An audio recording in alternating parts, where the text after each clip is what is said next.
ગોંડલથી સૌથી મોટા સમાચાર સામે આવી રહ્યા છે। અમિત ખૂટ કેસને લઈને સૌથી મોટા સમાચાર સામે આવી રહ્યા છે। રાજદીપસિંહ રીબડાને ગોંડલ સેશન કોર્ટમાંથી જામીન મળી ગયા છે।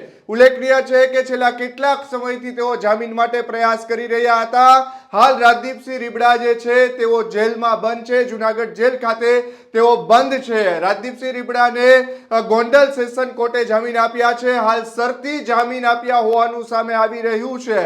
છેલ્લા કેટલાક સમયથી રાજદીપસિંહ રીબડા જે છે તેમને હાઈકોર્ટની અંદર પણ આગોતરા જામીન માટે અરજી કરી હતી। જ્યારથી આ ઘટના અમિત ખૂટ કેસની જે ઘટના બની છે તેમાં તેઓ ફરાર પણ રહ્યા હતા, ત્યારબાદ તેઓ જ્યારે ગોંડલ પોલીસ સમક્ષ પણ હાજર થયા હતા અને તેમને જુનાગઢ જેલ હવાલે મોકલવામાં આવ્યા હતા અને તેમણે જામીન માટે ગોંડલ સેશન કોર્ટમાં અરજી કરી હતી અને આ જામીન આખરે મંજૂર થયા હોવાનું સામે આવ્યું છે। એટલે રાજદીપસિંહ રીબડા આજે અથવા તો આવતીકાલે જેલની બહાર આવે તેવી શક્યતા છે, કારણ કે તેમને જામીન મળી ચૂક્યા છે।